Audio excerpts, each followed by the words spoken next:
Good evening. You're watching the main news on HKIBC. I'm Janice Lo. Here's a look at tonight's top stories. A potential crisis in Russia eases after a mercenary leader ends a revolt. Locally, Finance Chief Paul Chan says first-time home buyers may get some mortgage relief. And two elderly men drowned in separate incidents in Sai Kung. The leader of Wagner mercenary group, Yevgeny Prigozhin, has called off a rebellion against the Russian government in a deal brokered by Belarus. His fighters had been marching to Moscow, but are now returning to base. Raymond Young reports. Yevgeny Prigozhin was greeted like a hero as his convoy rode past the southern Russian city of Rostov-on-Don late last night. The leader of the Wagner mercenary group shook hands with residents moments after halting a dramatic rebellion against the Kremlin. The jubilant scenes were a stark contrast to President Vladimir Putin's claim that Prigozhin and his fighters had betrayed the country and the people. In a deal brokered by Belarusian President Alexander Lukashenko, Prigozhin stood down his troops who had been marching to Moscow, while he himself will relocate to Belarus. In exchange, the Kremlin will drop all charges against Prigozhin and his men. While his U-turn ended one of the most dramatic days in Russian history, many questions remain unanswered. This includes whether Prigozhin will continue to lead Wagner and how many members of his paramilitary group will be absorbed into the Russian military. Putin faces an even bigger headache, especially if and how he can restore authority after failing to come up with a swift response to what many felt was a coup attempt by a former ally. Ukrainian President Volodymyr Zelensky said the man from the Kremlin was very afraid, adding Ukraine will do whatever it takes to defend itself. Raymond Young, HKIBC. Financial Secretary Paul Chan is banking on a robust rebound in tourism and retail sales to meet his economic growth target of up to 5.5%. He also told radio listeners that he is looking to give first-time home buyers a lift by adjusting mortgage rate. With interest rates rising, prospective home buyers may be priced out of the market. In a bid to help them, the Financial Secretary has said the government would consider adjusting the loan-to-value ratio. Speaking on a radio show this morning, Paul Chan said he's discussing the issue with the Monetary Authority. He did not give details, but said the government would roll out the measure later and emphasized that it's only for first-time home buyers. Under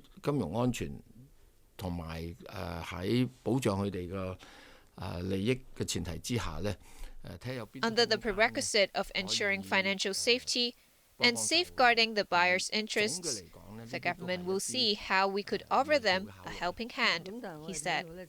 But the minister stressed that the adjustments would be slight. With the U.S. Federal Reserve expected to raise interest rates twice more this year, Chen warned people venturing into the property market for the first time to be prudent. He urged them to take into account their ability to repay loans, reminding them that buying a flat is a long-term commitment. In his budget address, the Financial Secretary said he expected Hong Kong's economy to grow between 3.5% and 5.5% this year, after shrinking last year. Chen pointed out that the forecast hinges on consumption and tourism. Tourism contributed 4.5% to the overall gross domestic product in 2018, but slumped to 0.1% during the COVID crisis. Retail sales accounted for 1% of GDP, but the latest figures from 2021 show that its share shriveled to under 0.05%. MTR passengers have to dig deeper into their pockets from today while the fine for travel cheats has doubled. Fares rose 2.3%, with over 90% of routes costing about 40 cents more per ride. Passengers who try to evade paying the correct fare will be fined $1,000 instead of $500. Starting tomorrow, the railway operator and other public transport companies will join the Transport Department to crack down on commuters who illegally use the concessionary octopus card for the elderly and the disabled. The government says it will not recruit people from overseas for the civil service. Ingrid Yang, the Civil Service Secretary, said the Basic Law makes it clear that civil servants must be permanent Hong Kong residents.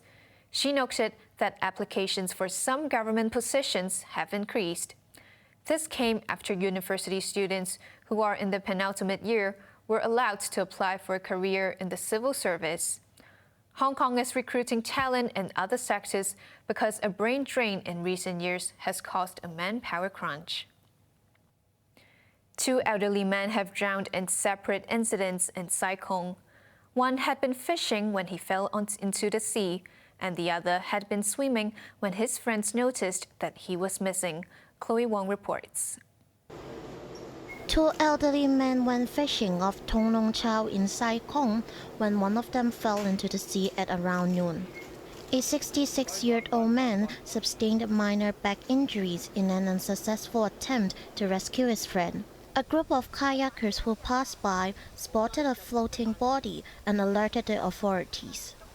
Marine police arrived and rushed the 68-year-old man to Siu Shai Wan. From there, he was taken to Eastern Hospital where he was declared dead. 2 hours later, there was another tragedy in Sai Kung. A 67-year-old man was swimming in Tai Long Shai Wan when his companions noticed that he was missing. The man had been on a launch party with about 20 to 30 other people who began searching for him. He was found unconscious on the shore 250 meters away. A government flying service helicopter airlifted him to hospital where he was pronounced dead. Chloe Wong, HKIBC. The chief executive said the social unrest in 2019 was the gloomiest period for him and the city. In a video marking his first year in office, John Lee said the government is exploring more opportunities to strengthen Hong Kong's competitiveness. He added that the world is moving ahead rapidly and the city cannot slow down or hold back anymore. The video was Lee's second in 2 days. Yesterday, he expressed happiness that Hong Kong has recovered fully from COVID.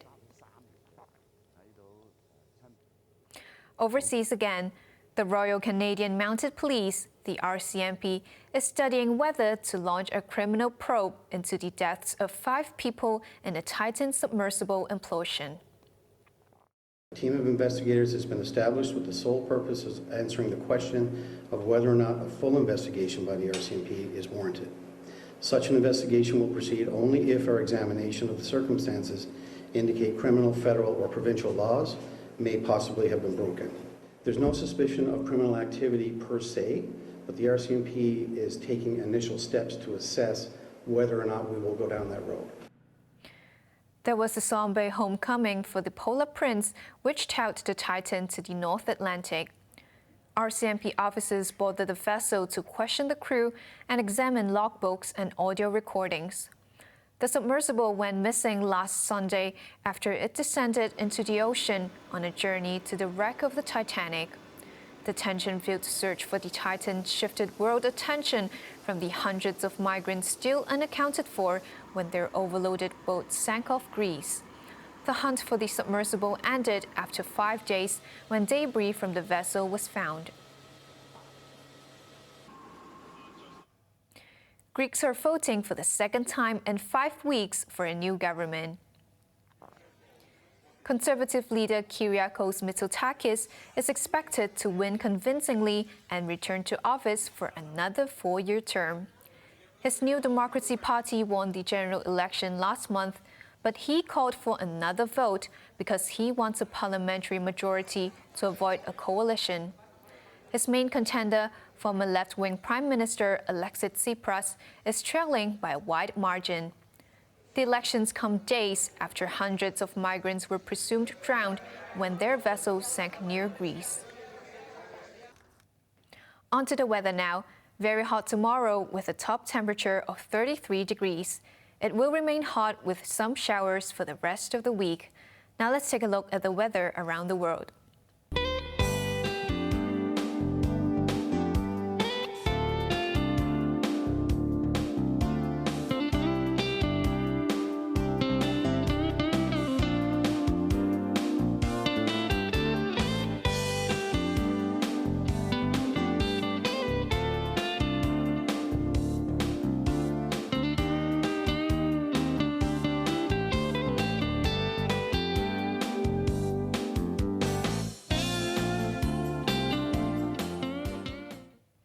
That's our main news for Sunday night. Join us for more news at 11. I'm Janice Lo. Good night.